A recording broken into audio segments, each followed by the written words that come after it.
we decided to surf down to the lovely little community of Conchita, California. And I'm here with an old friend of mine who's hanging out at the Surf Shack. And I knew I got to the Surf Shack because there was a big surfboard out front and a big neon sign saying Surf Shack, and but here we are in Conchita. Now, for those of my friends who are here near Conchita and Carpinteria or Santa Barbara or whatever, they know exactly where I'm talking about. But this is the internet, and they tell me that it goes to Poughkeepsie and places that may not be familiar with Central California. So Conchita is a little town about, 5 miles outside of the city of Carpinteria, California. It's right along the central coast of California. And it's a little town of, a couple hundred people. I don't know how many people live down here. And as a matter of fact, it's a community that I used to live in years ago, and I'm happy to be back. And I'm now sitting outside on the patio of the Surf Shack. Now, if that name starting to ring a bell, the Surf Shack in Conchita, you may start to realize that if you're in the Santa Barbara area, that I'm at the home of Brad J., who's my long lost brother in broadcast. He's the evening guy on KTYD, and of course, if you're in Santa Barbara, you know KTYD, the veritable classic rock station. Or you might recognize his voice as soon as he starts to talk, anyways, as being an announcer that you may have heard on, the Olympics or something like that. And he's got a website. We'll be talking about that as well. And you're on Facebook, or whatever, Tame Your Talent. And who knows where we're going to go. My good friend and a person that I've been saying is my brother for, 20-something years. The one and only Brad J. Brad, how are you, brother? Dude, that is probably the best intro I think I have ever heard in my entire life. I was just sitting there going, oh, yeah, keep it going, man. I like this. Keep it going. And it's funny because, the J, Brad J. Yeah. Okay? I never meant to be Jay. Right. And I know you because you've been David J. Sure, yeah, from of the course. beginning. Right. And I never meant to be Brad Jay. Right. What happened was I was doing a show for ABC and ESPN. It was a U.S. Open of snowboarding, Stratton Mountain, East Coast, right? Okay. And the camera guy and the producer said, we want to get your lower third. And the lower third is your name graphic. Sure. On the bottom of your shot. And I said, Brad J., meaning just the letter J. The J, but they thought you meant the word. My middle name's John, John. It's not Jay. So it got to be a name and it stuck. And so they put that on camera, and I looked at it and I went, Brad Jay. Dude, I like this. Oh, that's And now hilarious. I have rolled with it ever since from the beginning. Oh, my God. And the story of meeting, okay. I wanted to tell you the story. Please go ahead. Where I met you. Okay. So was I drunk? I don't remember. You're in studio, so maybe. Okay. It was. I'd already done one stint in radio. I was a sales executive, our sales rep for Sam 990 AM. Oh, yeah. When they were playing Broadway show tunes. Okay, here's a 24-year-old surfer trying to sell Broadway show tunes as a format in Santa Barbara to people. It wasn't a good fit for me. That job didn't last very long. I think I ended up getting a drunk driving, lost my license, couldn't drive, right. And then I was out of radio. I was in radio, and I was out of radio. Sure. So I needed the second job. Right. So I was looking for a job, and they were hiring over on the Cacique location. Right. And as an intern. For those of you in Poughkeepsie, Cacique is down on the Lower East Side of Santa Barbara. It's the radio station that I worked at, and a lot of people in town have worked at. Yeah. So I was hired to work with this conglomerate with all the stations and I don't even know what stations they were at that point, but I was there and I was like, cool, I'm back in the radio. This is it. I'm excited. Right. And I was told to empty the garbage. The day I got to work. Oh yeah, you want to go empty that garbage over there, clean out the studio, do this, do that. And that was the biggest heartbreaker for me. I was just like, So that's radio. Wow. And so I was done. And it didn't happen again to me until I got in the job with KJEE down the road. But it all started meeting you. And I was like seeing you sitting at that studio table going, this is what I want to do. This is it. Radio. I want to be in radio. And then I don't know who told me. I don't think it was you, but someone said, yeah. I probably told you that it was for losers and that there's no way that you should possibly enter a career in radio. It was the biggest, worst decision you could ever make in your life. And that's what all of us radio people told the new people. Because A, it was true. It was true. But also we didn't really want the competition. So. No, we already, we had cush jobs. And so when I got in there and they're telling me to dump garbage, I was like, yeah. Oh, I told you to dump the garbage. I don't know if it was you or was I dick or what? I don't remember telling anybody to dump the garbage. No, I don't think it was you, but you were in studio. I had like interns and stuff, but I had them like dub carts and stuff. I think I was just enamored that you were on air, and I was like, that's what I was striving to do, is be on air. Yeah. And I wasn't there yet. Right. Okay. It wasn't meant to be. It wasn't until years Well, I'm later. so glad the inspiration stuck with you. To make it happen, and that was 20 whatever years ago. It right? was. No, it's probably more than that. Yeah, but that's so. I didn't realize that was the story. That's the first time I've heard that story, which is really. I want to say, you know what, 93, 94. Wow, that's probably right about the year was, and I could be wrong off a year or two. That's so funny. Well, see, now I gotta share the story, which hopefully people will find it amusing, because I worked in broadcasting in Santa Barbara as David J for many years, and people go, oh, you're David J. Oh, you must know, are you related to Brad J? And I'd say, oh yeah, he's my brother. And I said you were my brother, and that Stephen J was my brother. We were three brothers in broadcast, because he was a guy who was on the air. He was Stephen J. Yeah, and he's still around. As a matter of fact, you can hear him this morning doing traffic updates on KJEE. And so I made up a story about how we were three brothers, and then I started to really envelop. And of course, I'd tell him no, it wasn't true. We're brothers, and I had no idea, whatever.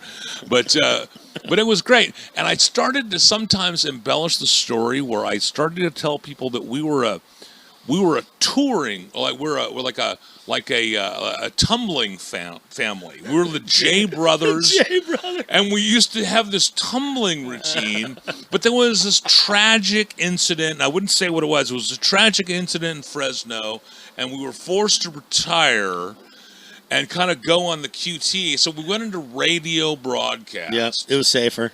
Yeah, exactly. So that was the story. Of course, then I would tell people, no, that's not true. But yeah. That's a good one, the J brothers. That really works. I mean, and that's probably where I got to go with, look, I still wanted to go with the letter, though. Here's the thing, though, kids. This is. I know I'm going to shatter your illusions at home, but a lot of the people that you see on television and hear on the radio and maybe buy their, I was going to say their CDs or whatever, you download their music or whatever, those aren't their real names. So none of the three of us who happen to have no connection whatsoever. Yeah. Well, we all picked Jay because, as I've come to discover as a broadcaster, the last name Jay is very popular with disc jockeys, Yeah. So my real name isn't David J, and Stephen J's real name is not Stephen J, and your real name isn't Brad J, but we were the three J brothers. So there you go. It was all about, and Steve, you were the first one to put the J letter in my head by seeing you, and I was fine with that. But then when I got in with KJEE, and then I'm working with Steve, I'm like, he was formerly Stephen J, and I remember listening to his show back in the day. Okay, I'll go with Brad J, just the letter, though.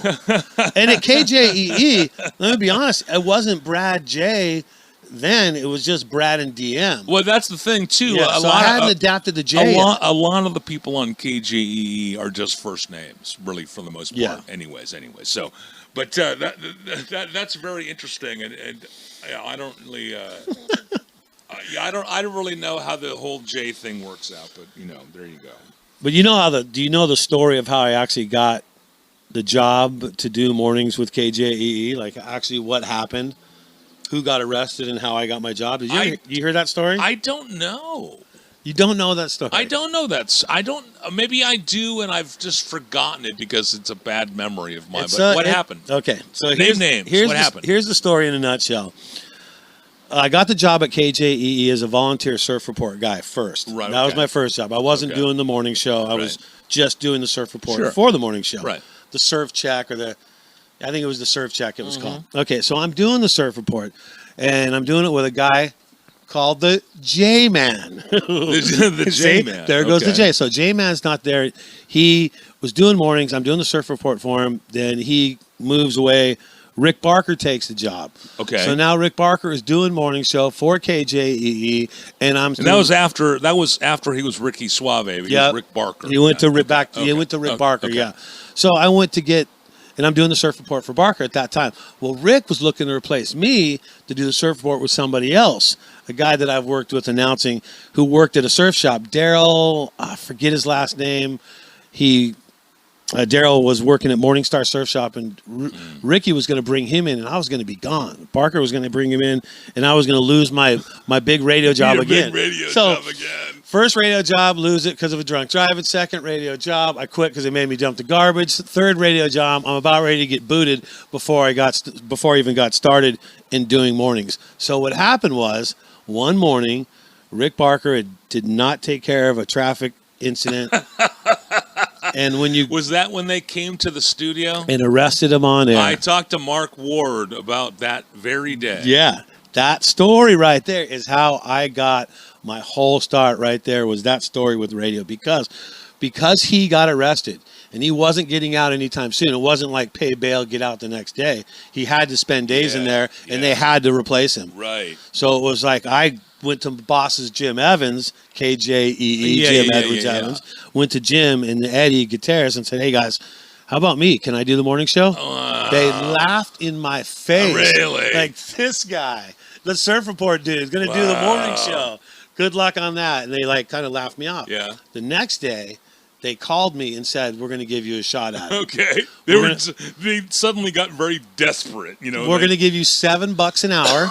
Okay. Yeah. And it was $7 an hour. You're not getting full time. There's no benefits in this. Yeah. But you will be the morning show guy. And I was hired to do mornings at that point right then. And that's how it all started. From Rick Barker getting arrested on air. Wow. What a trip. See, because in 6 degrees of separation, especially with radio, one of the officers, the police officers that came to, I assume it was that same incident. Because I don't know. I think maybe they picked him up at the station more than once. I don't know. But I know that when they came to pick him up, one of the guys that picked him up was a former morning show host there at K-Tide, Mark Ward. He's a sheriff's department officer. Yeah. He may be retired by now. I haven't seen him for a number of years. Know the name quite well. So there was Proctor and Ward. Yep, they were the morning. I remember that show on KTYD years and years and years ago. Back when I was probably in college. So then he left radio, and then he went off to the Santa Barbara County Sheriff's Department and became a sheriff's officer. And he found out that Ricky had a warrant for his arrest, so he said, "Guys, I know this guy, Ricky. Let me go to the studio and just tell him to pack up his stuff and come with me," because they were probably going to just throw him to the ground and throw a pair of handcuffs on him and drag him off to jail because he had a warrant for his arrest. But Mark came in and said, "Hey, Rick, guess what? You got a warrant. You got to come with me," because he knew that he would. Yeah. I don't really know for sure they were going to throw him to the ground, but it was So fortunately, Mark was there to kind of soften the blow when they arrested him, and he was gone for a long time. And I heard that they let him finish the show. They were there early. Yes, they did. They let him finish the show. Yeah, they hung out. Exactly. I was on the air when I found out my grandma died, which was tough. knowing that you were about to be arrested and go to jail as soon as you finished your show would be really hard. It would be really hard. The bits just aren't as funny at that point. They're just not. You know what's lurking behind you, and you're going to jail. But that's great, because that's the whole story when it happened to him. And I was there for about a year, and we were last place in the ratings. Could not have been the worst ratings ever. And so they called me to the office, Jim and Eddie, and go, look, you've been here a year. Right. You have the worst ratings in all of Santa Barbara. And I go, you hired a guy who has no experience at radio. What did you expect? It was magic. Come on. And so because of that, I had my intern start recording Howard Stern, Mark and Brian, every show. Study what's there. And I would steal little bits and make them into my own. Yeah. And I added them to the show within a year. I was independent DJ of the year in 97, then 98. Well, smart. All from having no experience, but by getting my butt chewed out, saying that you're going to get fired because your ratings suck, dude. They're like, okay, this is my career. I'm not losing radio again. See that your journey was very different from mine, because mine was more like the traditional radio DJ journey, where I started out, part-time, weekends, overnights, and I was there for a long time, and then somebody got hit by a truck or whatever, and then an overnight shift opened up that was a full-time shift, and I kind of worked my way up to morning show. Like, eventually they didn't throw me in right away, with the morning crew. And that would have been really kind of strange, not having done a lot of radio before, and then just getting thrown in. And really smart move on your call, studying what was popular. What's Stern doing, find out who's doing it successfully, and you don't want to copy them. You don't want to rip them off, but you want to see what the kinds of things people are attracted to, and then try to go with that same vibe. I mean, we did like Guess the Change, where you drop change in front of the microphone. People were calling and guess the frickin' amount of money. We do What Am I? You'd read the ingredients of a chocolate bar, and someone had to guess what the heck was that. Wow. We did What's in the Van, Man, where you go up and find someone on the street. You have the van. They can choose what's in the van or what's in the envelope. Like, we did all these things that I recycled and stole from so many different stations and made them my own. And that's where it went. And it went from, when I went to K-Tide, it was definitely more traditional, because when I got to K-Tide, they didn't even give me a job at first. So I was fired from KJE. I don't have a job. I was the #1 morning show, and now I can't even get a job. K-Tide, they're willing to hire me as an intern doing the surf report again. So full circle. All of a sudden, I got paid for 4 years, DJ of the year, and now I'm not getting paid again. And it was the boss, Keith, who was my boss. Keith. Who I don't blame him, because... Are you going to say nasty things about him? No. Otherwise, I'll say his last name. No, you can say Keith Royer. Yeah. I don't blame Keith on holding me back, because he did hold me back, because I talked a lot of trash when I was on KJE about other stations. I would beat up K-Tide all day long. I would beat up KHDY. On the air? On the air. I'd beat up the news station. Yeah. People would, why are you being so mean, Brad? It's like, I didn't know. You've unleashed an idiot on the radio who has no experience. He's going to say what he's going to say. And so Keith That's funny. would not give me a regular solid job, which kicked me in the butt to get a job with X Games and start doing more action sports stuff.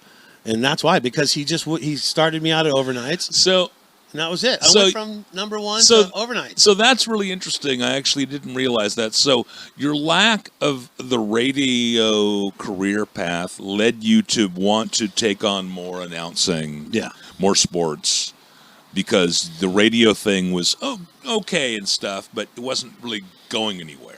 I felt like I was being held back, and he wasn't going to give me the opportunity to be like full time. I wanted a K-Tide morning show. I wanted to be part of that. Right. And it didn't look like it was coming. So I ran into a good friend of mine getting some resumes printed up at Kinko's one day on Hope Avenue and in Santa Barbara. And I had Hope that day, and he gave me a phone number of somebody at ESPN. I called them.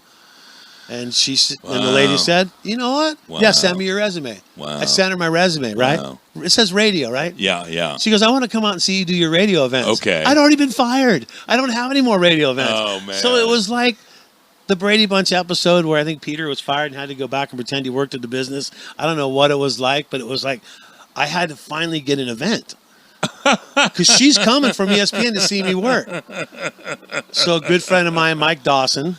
Right, Yeah. the awesome Mike Dawson. Was hosting Rock and Bull at the bowling alley. Bowling alley in Goleta. And I said, Mike, let me come in and jump on the mic with you and just kind of have Awesome. some fun, knowing that an ESPN lady was coming to check me out. I didn't tell Mike that because I didn't want it to be a battle. Like, I wanted the job. I didn't even have a job. Oh, so you were afraid that he might find out you were trying to get the gig and then try to get it in himself. Yeah. And so you didn't want that competition. Yeah. So you just wanted to kind of have him be cool and you wanted to shine like a star. Yeah, and Mike ended up working down the road doing events. Well, and of course, Mike Dawson has done just fine. He's done fine for his career. So you didn't need to help him out. So I saw her. She came in. I go, Mike, can I jump on the microphone? He goes, yeah, Brad, here. He gives me the mic. I jump on there. Hey, rock and ball, blah, blah, blah. Just whatever. And she liked it and says, all right, we're going to give you a shot. We're going to try you out. We got an event coming up. It's X Games. It's 1999. And you come out and do this event. And that was the beginning of the Action Sports. And it was probably the kick in the butt that Keith Royer gave me. Like, you know what? I'll give you overnights, dude. But you're not getting much more than overnights until you build up your chops. Right. And, and I don't blame him for that. Right, but right. that's where it was. And that pushed me to get into eventually the Olympics and, 7 Olympics later, 50 some odd X Games. Well, yeah, and that's the thing. I mean, Brad, dude, let's just be realistic here. You're certainly a guy that has had to have his cake and eat it too in a lot of ways. Because when you talk about the whole thing with Keith and the K-Tide and the morning and the this and the firings and the whatever and wanted to drama. Currently, what is tonight? It's a weeknight. Yeah. Tonight you'll be our host on the veritable KTYD, and you have been doing that for how long now? Over 20 years. Yeah, I mean, how long have you been the night? Every single day. Yeah. You were the night guy on the legendary K-Tide forever. Yeah, I got it. So you've got to be able to say, you know what? Hey, forget you. I'm doing it. You may not think I'm the best, but guess what? I'm still doing it. Yeah. And that's awesome. And you've been able to go and reach all kinds of heights doing sports. I mean, okay, like and I don't know what the answer to this question is, but usually you do your show from your home here, the Surf Shack. And thank you, technology, for allowing us to be able to do that sort of thing. But every once in a while, you have to do your show from the road, Yep. And I'm just curious. The last time you did your show for the road, where were you and what were you doing? Oh, that's that's easy. That was 7 weeks in Beijing. I was there for the Olympic Games, and I was announcing for TV for the World Feed snowboarding. So I had to set up a studio. I was in 2 different hotels, 3 weeks apiece for each hotel, or a little bit more, maybe 3.5. And I set up a studio. And the crazy thing is, you have to pre-record those because the time difference is 10 hours difference. There's no way to figure that time zone out and still go and be on TV for a snowboarding event that's being fed to 190 countries. My point is, Beijing. My point is, having your cake and eating it too. Gee, the last time you weren't able to be the night guy and whatever, it's like, oh my gosh, here in town, you were on the road in Beijing, China, doing television for the Olympics. Yep. Okay, dude, my nipples explode with delight. I mean, that's just break out the pasties. It doesn't really, that's pretty damn cool. I'm sorry to just be that blunt, but that's pretty fucking cool. I appreciate that because it's been the thing with radio for me. It's been a freaking passion from the beginning, and even though when my schedule's so busy announcing and doing things, still to this day, it's like I love doing it, man. I love being on the air. I love talking about songs. I love talking about that and stoking people out. It's just a fun gig. But can I tell you one thing, though? What's that? That also kicked me in the butt. What's that? About the firing at KJEE. See, the one common denominator in all these things is when I get put down or get kicked down to the curb, I fight harder for myself, and I don't just fold. And I've never been a fold guy who's just going to fold. And with KJE, when they fired me, I got word, because I had people on the inside still working there, that there was a meeting, and they basically kind of laughed me off. Like, yeah, he's gone. He'll go back to waiting tables. This is out of guys' mouth like Eddie and stuff like that. Who I still love all those guys, and they gave me my start, and I respect them. But when they said the things that they said behind closed doors, and it got back to me that he'll never go anywhere, we were his only hope.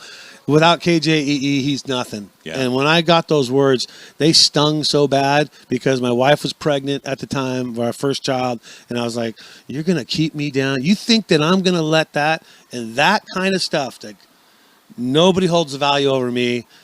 I'm going to do what it takes to be what I want to be and be number one at whatever I want to do. And you put me down, I'm going to come back. I'm going to come back stronger. And that fueled my fire harder than anything that's ever been part of my makeup from the beginning.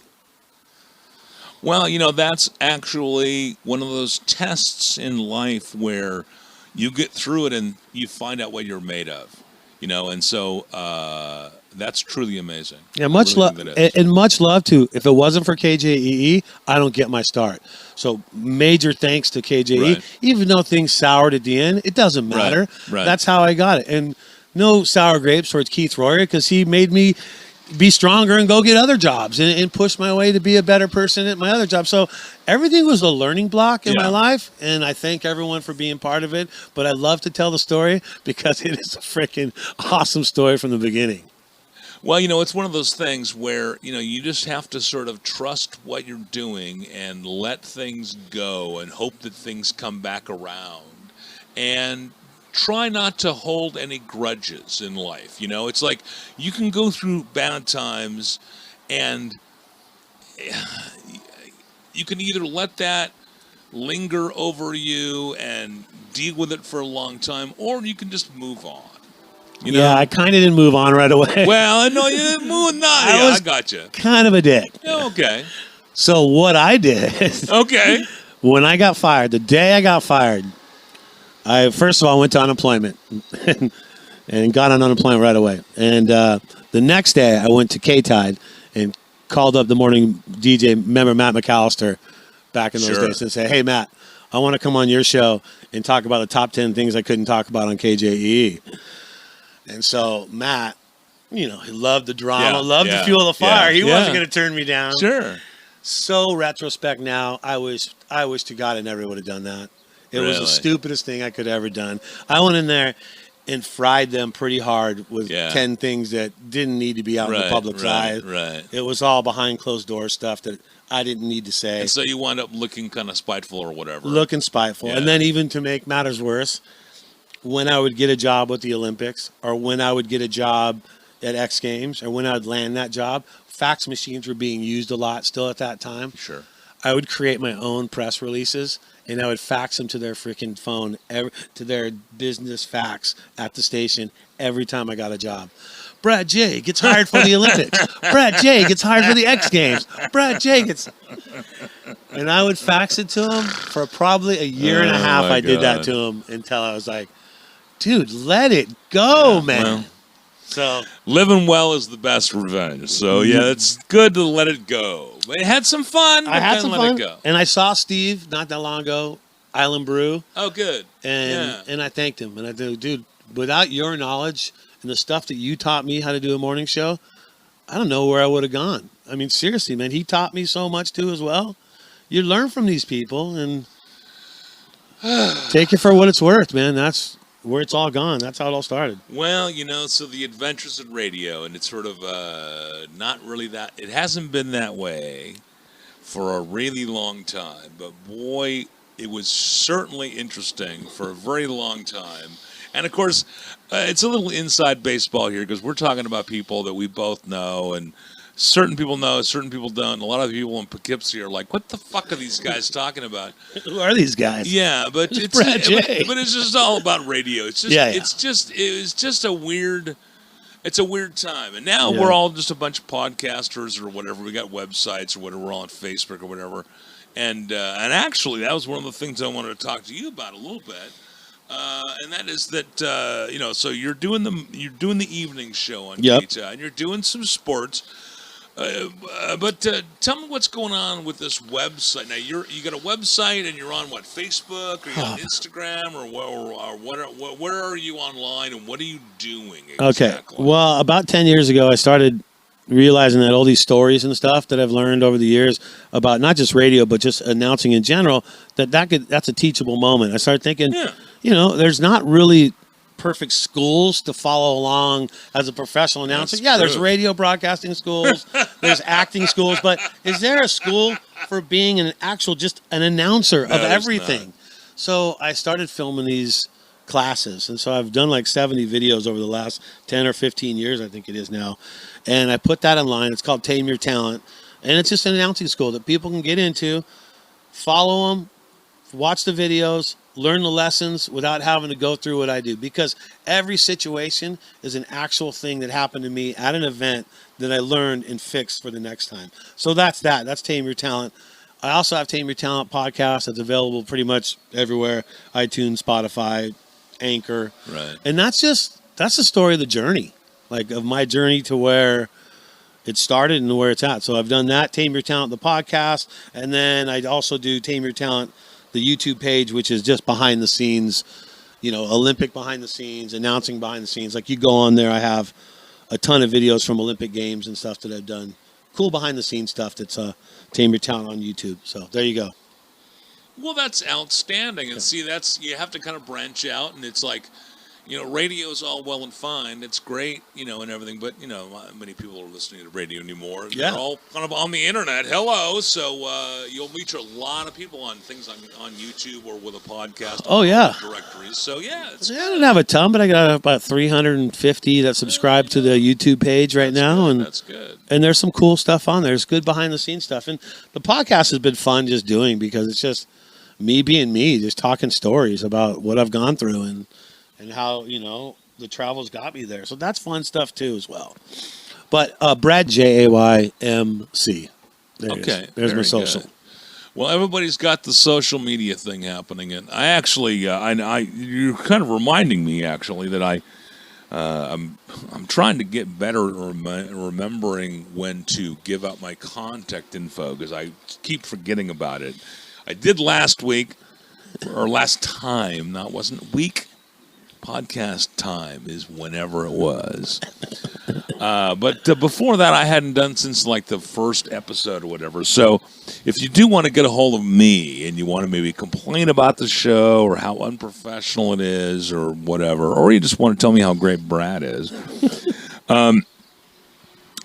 you can email me at gomulet@gmail.com. That's spelled out GOMULET@gmail.com. Or if you'd like to pick up the phone, you can actually call me at 805-724-4995. Or if you want to send me a bomb or whatever in the mail, to blow something up, you can send it to P.O. Box 41733, Santa Barbara, California, 93140.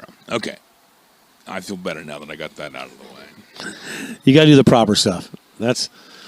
There's our Radio 101 right there. Listen. Well, that's the thing. Yeah. It's like I'm trying to remember. I'm trying to do a radio thing. I'm not really doing a radio thing, but every once in a while it'll kick in like, oh, yeah. I'll feel like giving the frequency, and there's no frequency. There's no frequency to give out. There you go. But I'm loving being down here in La Conchita, and I love the fact that I won't say what street we're on, just in case the paparazzo are lurking around and sure. they, trying to find you or whatever. So we won't sell this, but first of all, if you don't know La Conchita and you haven't looked up La Conchita yet on the internet, just do so real quick, just Google it, and you'll find a bunch of references to a couple of different landslides that happened, one in 95 and one in about 2005. Yep. And but it's this little town that's just this little kind of burp along the side of the freeway here on the borderline between Ventura and Santa Barbara County. And so I used to live here as well, and you were talking about kind of losing your gig because you got a DUI or whatever, and I've been down that road myself, actually. And when we were talking about planning today to do a podcast, you had mentioned, I'll ride my bike into Carpinteria, which, if you don't know the area, it's only about 5 miles or so. It's not that far. But the last mile or so is this big old hill, trying to get up off the freeway. And it's kind of a hassle. And I said, hey, no, let me come down to La Conchita. Let me come down and hang out there. I'll save you the ride. Because I've made that ride 1,000 times. And you got me thinking about it. Because I haven't forgotten about it, but I haven't thought about it for a while. When I lived down here in La Conchita before,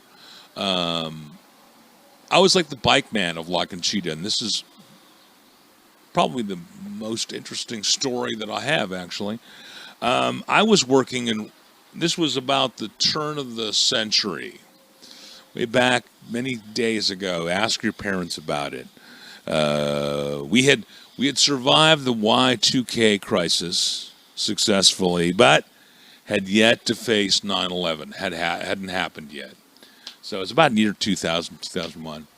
And I had a job as the program director of a radio station in Santa Barbara called KEYT News Radio 1250. And I had this gig that was every day. I mean, I worked like 90 days in a row without getting a day off. It was just absolutely crazy. And I see a friend of mine in town, David Hefferman, the radio guy.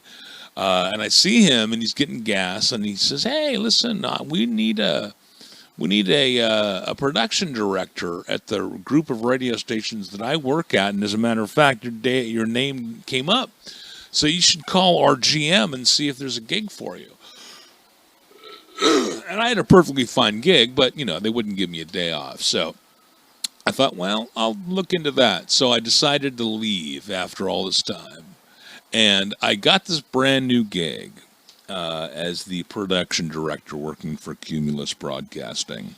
And it was the first week on the gig, and the first Friday comes up, and it's my first weekend off of the brand new gig. And I thought, hey, man, I'm going to party. I'm going to throw down. I'm going to celebrate this brand new gig, right?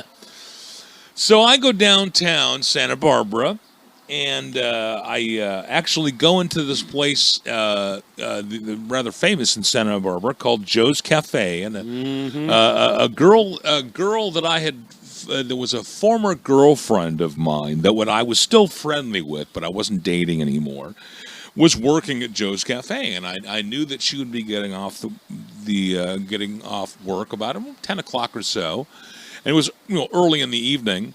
And I thought, well, I'll go see if this girl will give me a lift after she's off work. And between now and then, I'll just have a couple of drinks or whatever and hang out. So I go, and she says, oh, yeah, sure. So I start drinking. I park my car where I can leave it overnight, go into Joe's Cafe, and they're well known for generous drinks. And so I have a drink there, and she says, oh, yeah, I'll hang out and come back at 10 o'clock. So I go across the street to, if you know Santa Barbara, and that's now, I think, O'Malley's now, but at the time it was called a place called the Study Hall. And I go in there, and it's early Friday evening, so it's kind of relatively dead. And I, sit down at the bar, and I order myself a drink, and this guy comes in and sits down next to me, and I start chatting this guy up, and then he starts hitting on me.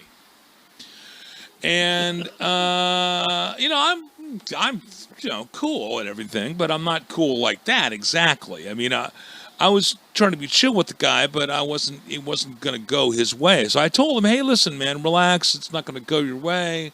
Why don't you just sit here? Here, I'll buy you a drink. We'll find you a guy to go home with. So just relax. And That was nice of you. Yeah. And so I tried to be cool with the guy. And he kept trying to hit on me, and he said, "Let me just kiss you on the cheek." "No, you can't kiss me on the cheek." "No, let me just rub my hand through your." "No, you can't rub my hand through your." So finally, after about 20 minutes of that or whatever, I finally get tired of it, and I decided to leave. So I left, and I went to the next bar down the street, which was the James Joyce, which is still there. Yeah. And the last thing I remembered, I was ordering up a scotch, and the next thing I remember, it's a number of hours later. And the police have me pulled along the side of the road. And the policeman is shining his light into my window. And he says, "Oh, you appear to have hurt your forehead in that accident that you were just in. And you appear to have been drinking." And then I kind of phase in and out and kind of remember and don't remember and remember and don't remember. And there was an ambulance, and they took me. And it was a terrible thing. It was a terrible thing. It was a horrible thing. And I now know what happened due to what was in the police report. Only reason I know what happened is because it was in the police report. Apparently, plus I had a private investigator do an investigation after I was arrested to find out got some witness statements and from the James Joyce and that sort of thing. So I kind of filled out a little bit of what happened there. When apparently I was, kind of hammered there at the James Joyce, and they told me to hit the road. And so I did. And instead of going back to the girl that was going to give me a lift, I apparently went back to my car, which was parked downtown. And I drove over to the Lower East Side of Santa Barbara and went to a couple places that aren't around anymore or whatever. The Mecca. Yep. Went there for a while, and then the car wash. And then I went up to Upper Delavina Street in Santa Barbara and went to I don't know if it was Freeman's Lounge at the time or not, but it was on Delavina Street, and I drank there, and I decided to get myself something to eat apparently, and so I got hungry, and so I went to the Burger King, which was a drive-through on State Street. And apparently I pulled into the drive-thru and ordered food of some sort and pulled up to the window and couldn't find my wallet. And the guy could tell that I had ordered from that I was pretty hammered. So he told me to just park my car and try to find my wallet and come inside and get the food. And I apparently got angry or something and told the guy to, fuck off or whatever. And so I slammed my foot on the gas, and it tore out and apparently ran into the back of a car that was parked in the parking lot, like on the edge of this ravine that goes down into this creek that runs along the Burger King. And fortunately, didn't actually push the car into the creek. It stopped. Wow. But I tore off and I tore down State Street and apparently headed towards the freeway. And meanwhile, and I don't remember any of this. This is only because I know from what happened in the police report and from Identity, Verba, the private investigator, what he found too. So I'm driving towards the freeway, and this cop sees me with my lights off, and my car's all bashed in. And so he thinks that's probably a thing that he should maybe be pulling me over. So he pulls me over. And meanwhile, as he's pulling me over, he gets the call from the Burger King that there's this drunk guy that's totally ran into this car and got him right. Is loose on the streets. And so, the cop puts, two and two together and figures, oh, this is the guy. So I'm pulled over, and he gets out, and that's like when the light switch in my memory turns on, and I remember the cop shining his light through my window saying, "You appear to be injured in the accident that you were just in, and you appear to have been drinking." And so, kind of like I said, it kind of comes and goes and comes and goes and comes and goes. And I got out of jail the next day, and I go home. Here in La Conchita, just up the street from where we're at, as a matter of fact. And I noticed like my pee smells a little funny. And I'm like, that's kind of weird. And what had just happened in the Santa Barbara area, and you can Google this too if you're curious about this, what had happened in Santa Barbara not too much before was this guy, Andrew Luster, was preying on women in the Santa Barbara area, and we're taking them back to his place, which is actually just down the road here. Right here. And he was drugging them, giving them GHB or Rohypnol or whatever. He was drugging them and then having his way with them. And he was busted for this, and he went to court, and he was found guilty of this, but he fled the country before he was actually going to go to jail. And he escaped to Mexico, and he was a fugitive in Mexico. And Dog the Bounty, the thing that made Dog the Bounty Hunter really famous was he went down to Mexico, and he found this guy, Andrew Luster, and he apprehended Andrew Luster. Well, turns out that's illegal in Mexico. It's not illegal in America to nab a fugitive, but in Mexico, that sort of thing is frowned upon. So they arrested Dog the Bounty Hunter. So he wound up getting back, and then, of course, he was on TV and stuff. So I'm going off on the side about Dog the Bounty Hunter. I know the story well. So it was a big thing in Santa Barbara. So my pee is smelling a little weird, and this thing has happened, and I thought, that's awfully odd. Well, because I had been in this bar and this guy had been trying to pick me up and stuff, I thought, well, maybe he put something in my drink. And I'm going to say fortunately, but it wasn't really fortunate. I was injured in the accident in my car. And so rather than just taking me into the police station and having me blow the breathalyzer, they took me into the hospital to stitch my forehead back up again. And they took some of my blood to check my BAC from a blood sample. So that was fortunate because that blood sample remained in evidence, and my lawyer was able to get a split of that blood and send it off to a lab where they tried to find things like Rohypnol and GHB and that sort of thing in it, which they weren't looking for before. And because I was, there was no doubt I was drugged. Yeah. I was drunk. I was like 2.0 or 0.20 or whatever. Yep. I was hammered. But there was also GHB in my system, and the drug test that I had them take showed that.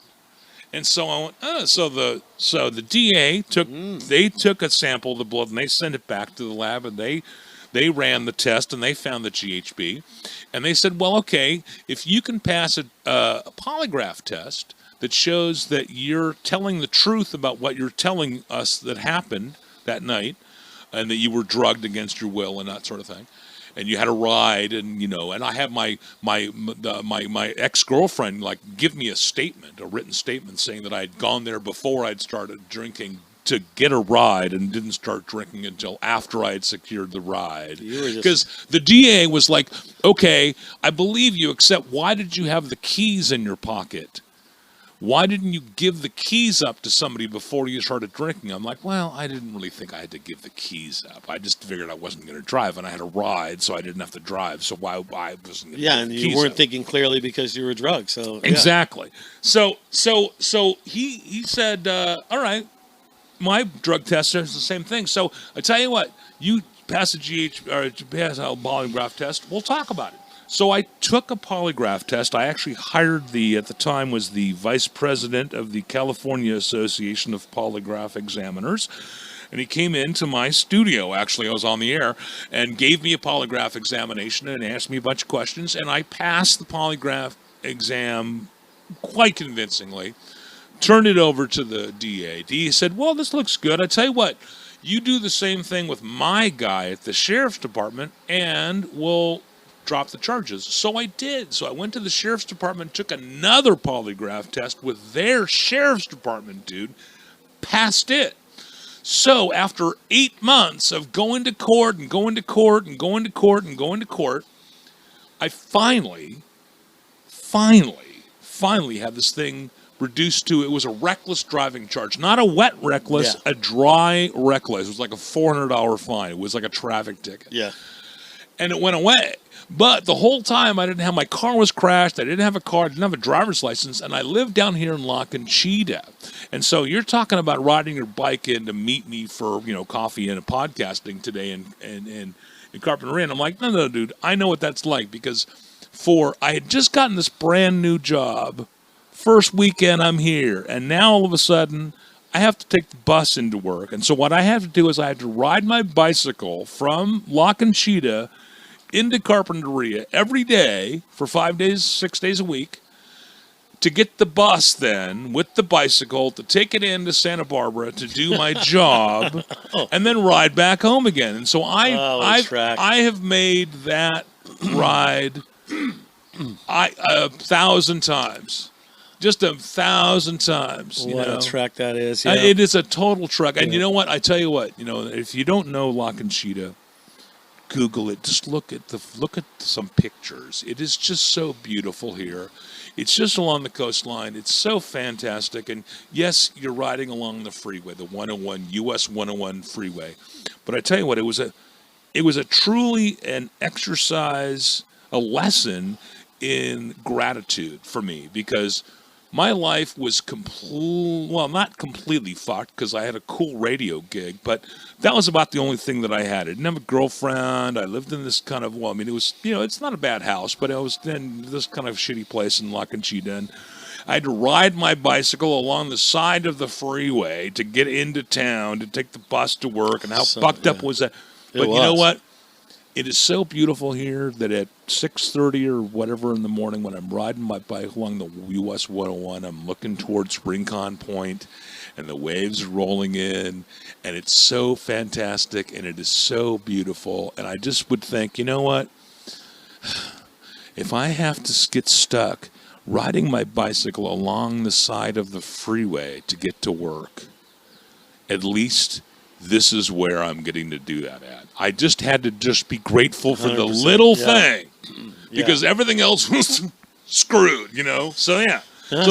That's my story about what happened in La Conchita and how I became the bicycle guy of La Conchita and how I'm trying to spare you that ride because I know it way too well. Well, but I did that because I would do the ride before they built the bike path. So it's always that you got to get on the freeway. And then you can get off the freeway. But now I ride a mountain bike. Yeah. So I go backside of Rincon. I go upper parking lot along the railroad tracks. And that view right there at sunset, coming back from like the brewery, stop, take it in. And it's just so beautiful. This was back in the day before they had, stopped you from making a left-hand turn here on the freeway. Oh, yeah. And they had put on this, the K-rail here in the center.